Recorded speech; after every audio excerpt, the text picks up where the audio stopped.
So Russian President Vladimir Putin there. Well, our Global Affairs Editor John Lyons joins me now in the studio. John, thank you so much for your time. So first of all, we were just hearing from Putin there.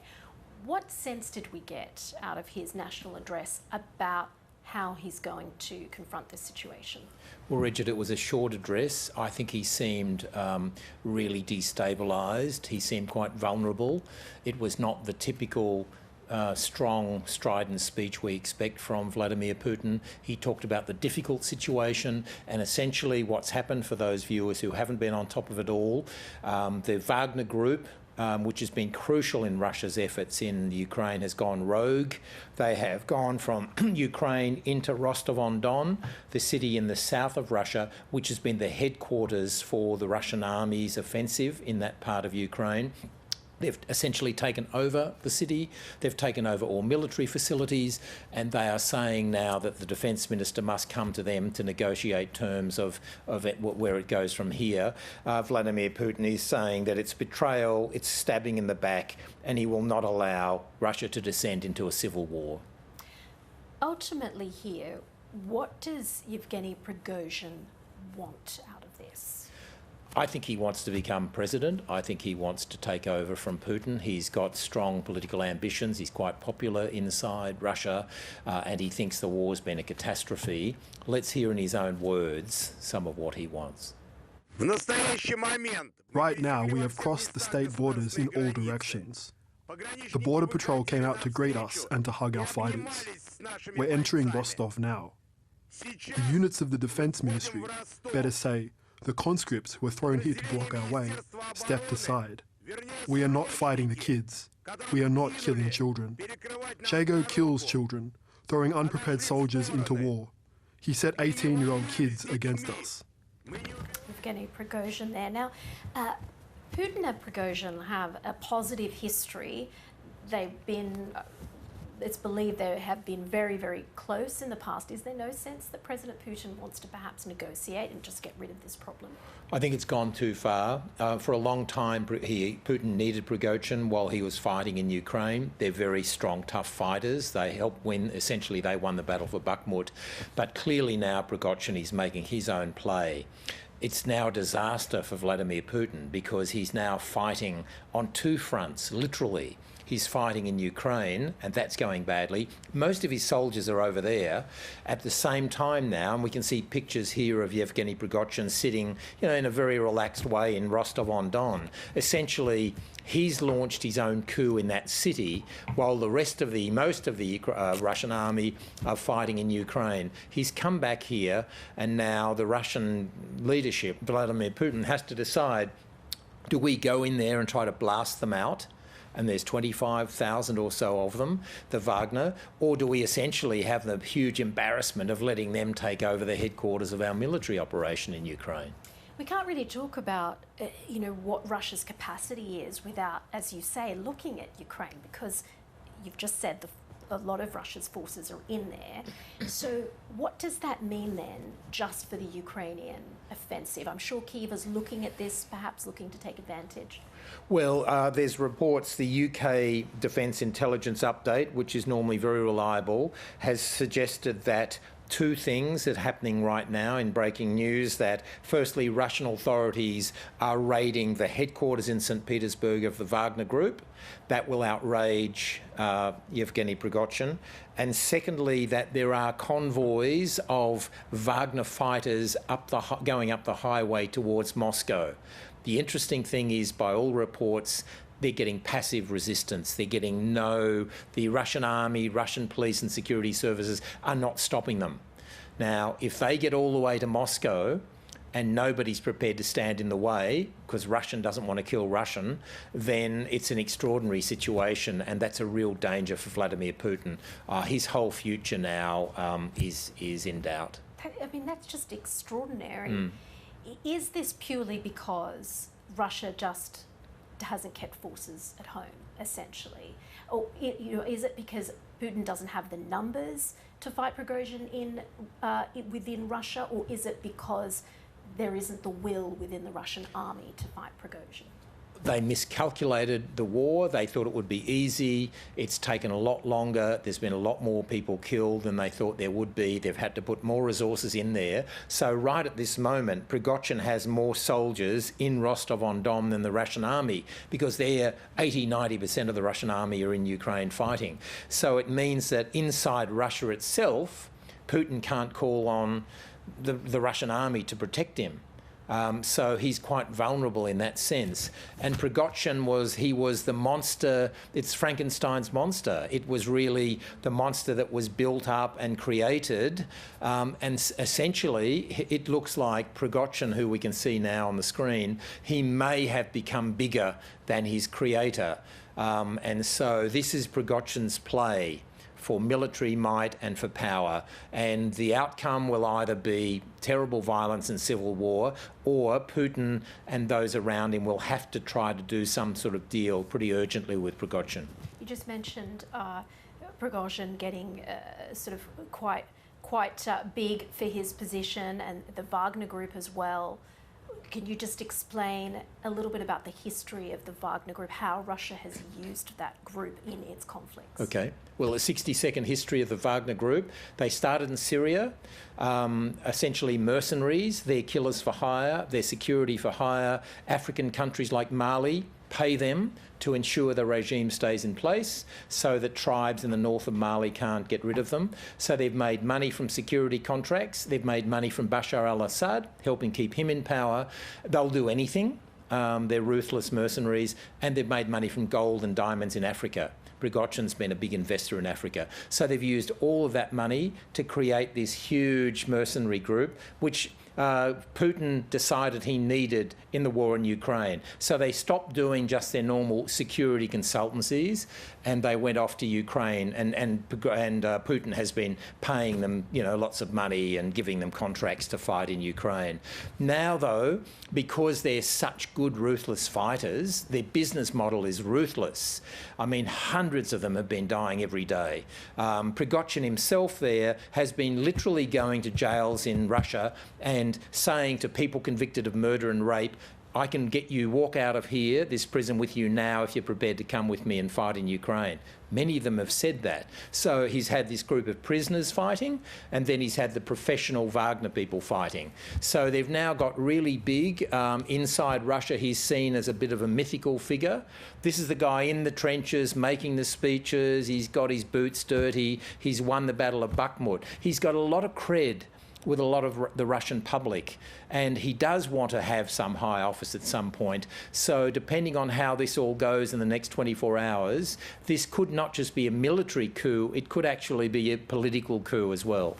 What fascinates me about this is so much of Russian politics is about obfuscation. It's quite hard sometimes to know what's really going on, to know who Putin's allies are. But now it's all laid bare. Yeah. Putin can't hide what's going on. That's right. And Prigozhin has said, by the way, that the entire war has been a lie. NATO was never a threat. Ukraine, it did not need to be denazified. It's not full of Nazis running it. So that undercuts, and what he's saying, initially at the beginning of this, a few hours ago, he was trying to gently come into it and say it wasn't Putin's fault, he was misled. Now, though, it's become Putin versus Prigozhin. One of them is not going to survive this, I don't think. One of them won't either live through this or stay a free man. This is now the fight to the death between these two really tough guys in Russia. One of them is going to fall, and fall badly. That leads me to my next question. What is the next step? What happens now? Because you've mentioned some of the latest lines. Do we see Putin try and rally the Russian army? Do we see him bend to Prigozhin's demands? Well, to rally the Russian army, he has to get some of them out of Ukraine, which is a great victory for Ukraine. So you've now got Putin in Moscow, you've got Prigozhin in Rostov-on-Don. It looks like the Wagner group are planning to go up the highway towards Moscow. If that happens, then Putin's choice is we come out and we meet you, and there becomes a standoff, a gunfight outside the gates of Moscow. Or is there a political deal done? Or does one of the generals or people on the inner circle think this is our opportunity to swoop? You know, they've been very careful to try to move against Putin. This could be the opening. Amid this chaos, could one of the generals come in and try to launch a coup, because there's all these private military armies there, private armies. Gazprom, the company, has 50,000 fighters. All these oligarchs have been building up their private armies in case this happened. Many of them have armies of 20, 30, 50,000. Wagner is 25,000, Gazprom is 50,000. So now it becomes who can marshal which private armies to join your cause, and if you're a general who can deliver, say, Wagner, some of the Russian army and 2 or 3 of these private armies, you're in a strong position. So I think what will be happening now, there's a lot of chatter on the Telegram network between generals. Prigozhin's gaining 100,000 followers an hour on Telegram in following. So I think what's going to happen, there'll be a lot of horse trading, and there'll be a lot of working out who's got the military strength. It now becomes a battle, a big sort of battle between these military men. I mean, it's easy to think that this is just a blip on the radar for Putin, but what you're saying is this is a very dangerous existential moment for President Yeah, Putin. I think at the moment he's on the brink of losing control. I don't think he's lost control, but I think he's close to losing control. The idea of losing control. When I was in Ukraine recently, many Ukrainians said to me, our dream is that we are so militarily strong that we charge into Russia, we charge into Moscow, and Moscow descends into civil war.